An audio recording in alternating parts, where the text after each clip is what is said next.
Hey everybody, thanks for sending me a couple of emails asking me where I got the nine-dimensional model of the human being multidimensional. I've actually come across, often in different places, a 7-dimensional model, a 9-dimensional model, and an 11-dimensional model. So keep an open mind that the dimensions of a human being may go far beyond 9, or maybe a few less than 9, because there's various different perspectives on the dimensionality of the human being through the eons of time, through thousands of years of mystical writing, and of course adding now the quantum information that we have. It kind of makes the ancient mystical writing on the various dimensionalities of the human being make a heck of a lot more sense. So just go with whatever resonates with you, but I'll try to share the various different 7D versus 9D versus 11D. So you see that bullseye, okay? Imagine standing in the center of it. And all of these various different circles you see around the center circle are levels or layers of you, kind of like peeling back an onion, but they're in invisible, energetic dimensions. And as they radiate out further and further and further from your physical body, they become finer and lighter, they move faster, and they're in higher frequencies, higher and higher frequencies and bands. So the center circle is the first dimension, followed by the second dimension, followed by the third. And that would represent your physical body. That would give structure to your body so that it can move within the fourth dimension, which is the fourth circle out, which is time.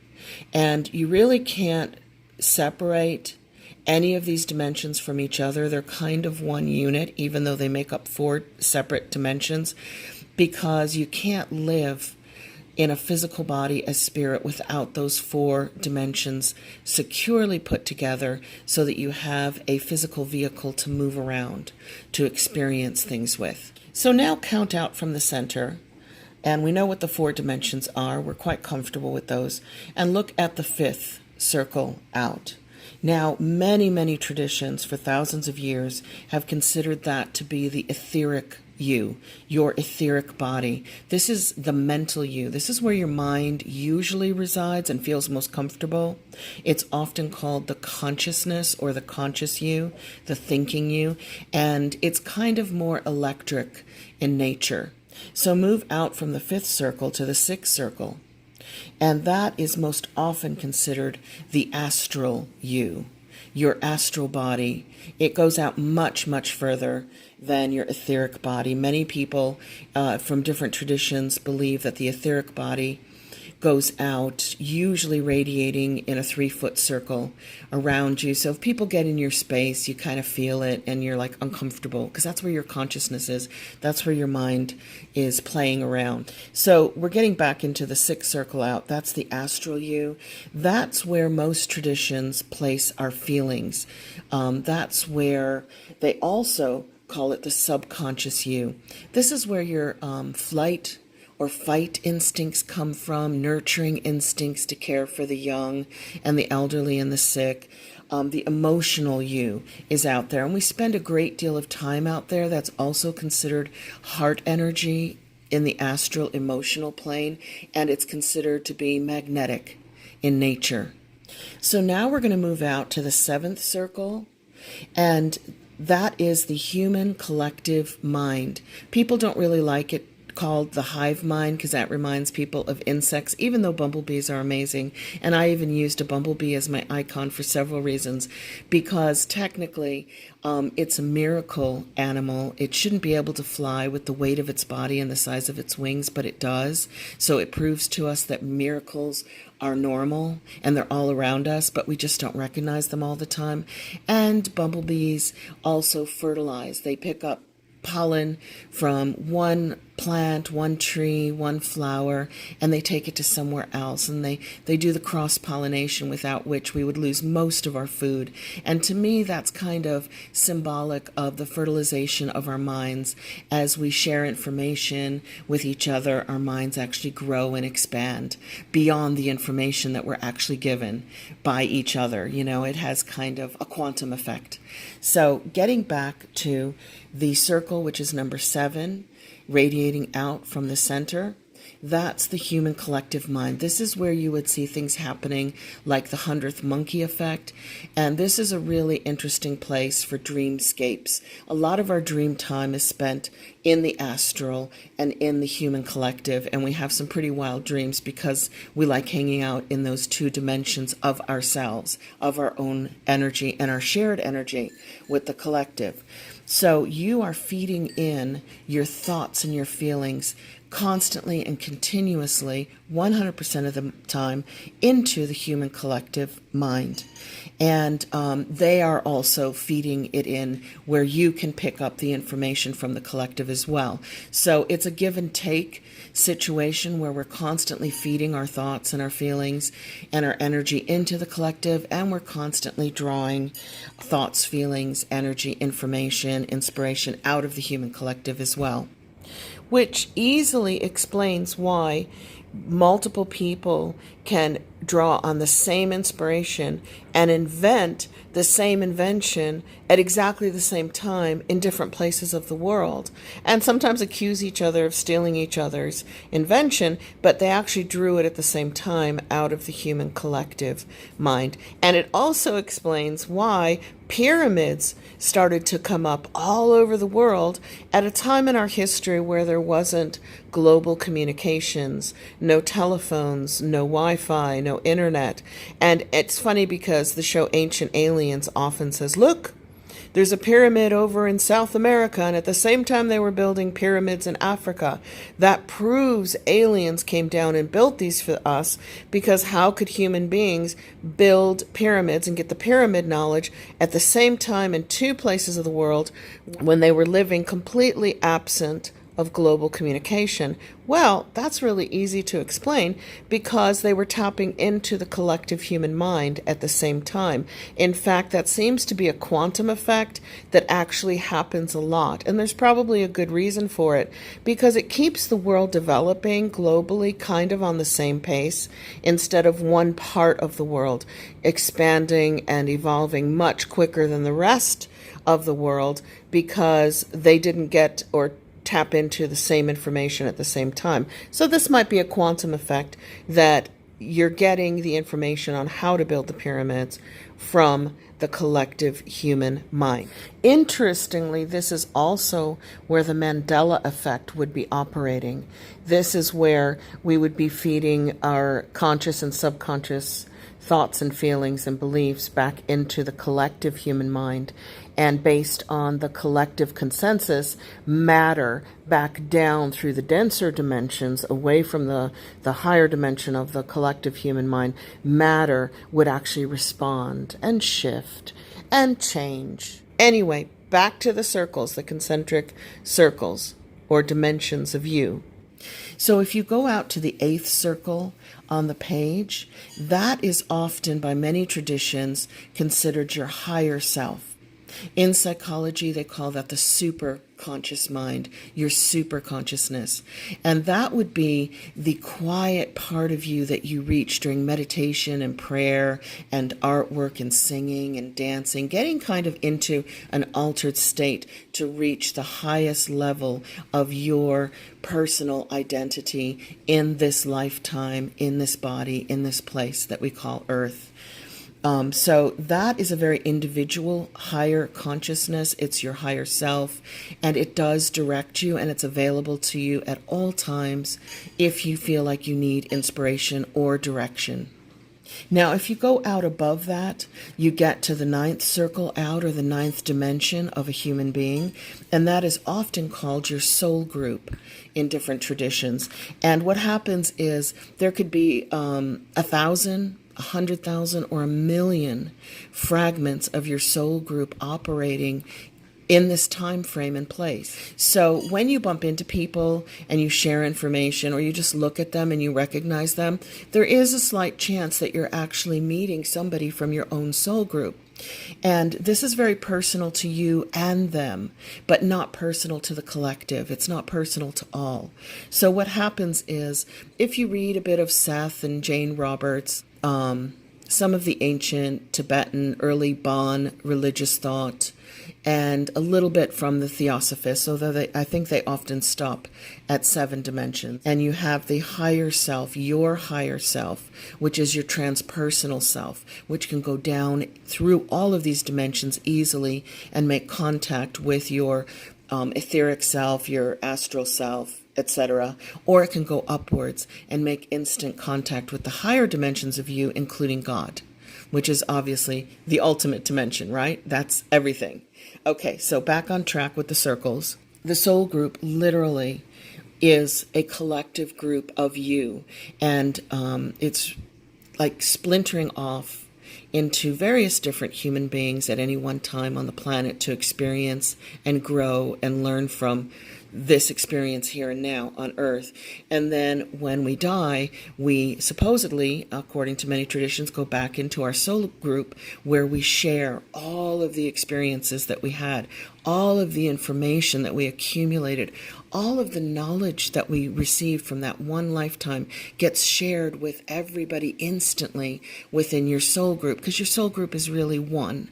It's kind of like one being that fragments itself off into splinters of life, into different places. So there might be 1,000 splinters of your soul group here right now, and there might be 10,000 splinters of your soul group experiencing a different planet, in a different galaxy, and possibly in a different dimension, and possibly in a different universe, and so on. So that energy just kind of splinters and fragments off in order to grow and learn and experience itself more fully.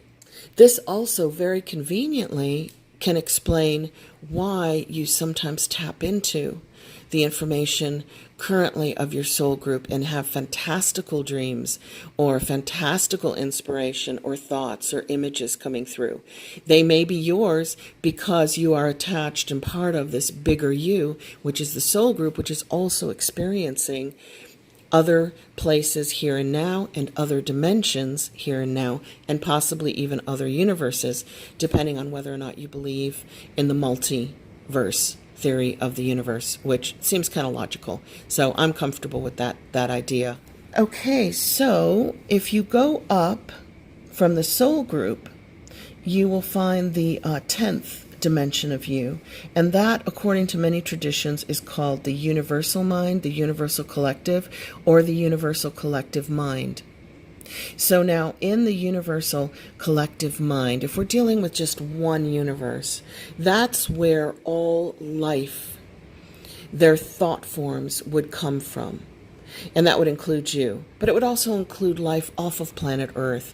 And it would also include bugs and animals and trees, and even minerals never stop growing. They're constantly growing, and that gives them the definition of life, because they are exhibiting some movement in their growth. Even though it's slow growth, it's still there. So that universal collective mind includes all of life. Okay, in your universe. If we get into the multiverse theory, it gets a little more complicated. And the question for many metaphysicians is, in a multiverse theory of existence, is the universal collective mind dimension one dimension for all universes, for all life in all universes, or does each individual universe have its own individual universal collective mind? Who knows, right? So let's just go back to a single universe, which is ours, because we know we're in it, because we're here, we're talking about it, we're feeling it, we're thinking about it, we're experiencing it. The universal collective mind is where some great inspiration can come from to invent amazing new products and artwork, etc., which many of the ancients used to attribute to the 7 muses or divine inspiration. You know, the prophets getting their information from God would actually be tapping into the universal collective mind. And that would feel incredibly non-human and non-terrestrial for Earth. So the only way they could describe it was as if it was coming directly from God, which everything is anyway. So they were correct on that point. When you go above the 10th circle, or the 10th dimension of you, which you are always tapped into, the universal collective mind, you have the 11th dimension, which is often called universal light, universal source, or God. Okay? They stop usually there, although, gosh, you know, Tesla went through 24 dimensions, didn't he? Went, you know, through his meditative mind state, he would go up to 24 dimensions is what he said he could actually experience in a meditation. And look at the amazing information and inventions that he came back with just by exploring the dimensionality of his own mind, his own being, his own superconsciousness. So in the 11th dimension, according to some traditions, we have God. We have source of everything.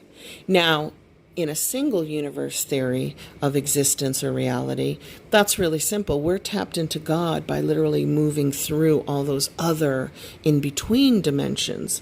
And in theta healing, they teach you to do that very quickly by stepping aside once you get out of your physical dimensions and not really spending too much time in your etheric and your astral and your higher and your soul group and your universal and going straight to God.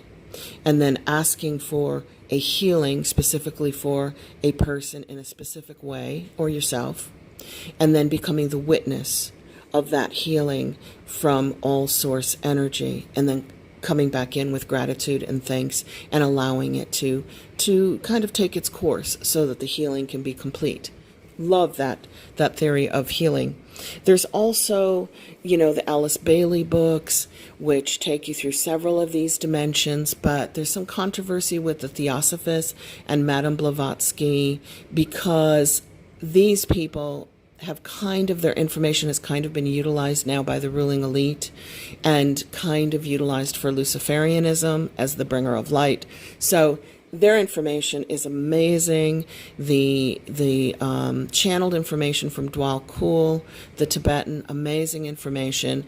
Maybe not used in a good way by certain people, but can still be used in a very good way by the rest of us if we choose to go that route.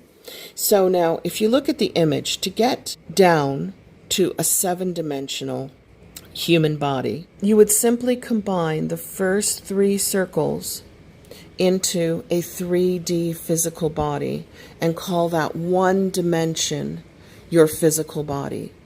One dimension of the multidimensional human being is their physical body. And you would eliminate the 3 dimensions by crunching them into the 1 dimension, which represents 3D physicality. And then you would put that physical body in time, and then you would look at your etheric body, your astral body. Then you would remove the human collective, and you would look at your higher self, and then you would look at your soul group, and then you would remove the universal collective mind, just like you remove the human collective mind, and then you would look at God, source of everything. And to go back from the 11D model into a 9D model, you would have the 3 dimensions that make up your body, plus the 4th dimension, which is time. They include the 5th dimension for your etheric body and the 6th dimension for your astral body. They bypass the human collective as well, the human collective dimension or the human collective mind, and go straight to the higher self, which is now the 7th dimension in that model. They bypass the soul group and go straight to the universal mind, the universal collective. And then above that, they recognize the 9th dimension as universal light or source or God. So it's very easy to get lost within all these different models because they're all related. They're so similar. So just play around with them and see what really works for you. And it's just by thinking about these things, you expand your consciousness so that your consciousness can more easily access more dimensions of you, of your mind, of your feelings, of your spirit, and of your body. So it's just fun to kind of play around with these concepts because they really do have an expansive effect on your mind and on your consciousness and on your feelings and on your intuitive knowledge and understanding coming from your higher source and coming from source or God. As my consciousness grows and expands through the process of trying to put these thought forms into words that are understandable to others. So this is teaching me, this is helping me, which is why there's that old wise saying that you teach best that which you need to learn. So enjoy the teaching, learning, and sharing process. Love you guys. Bye for now.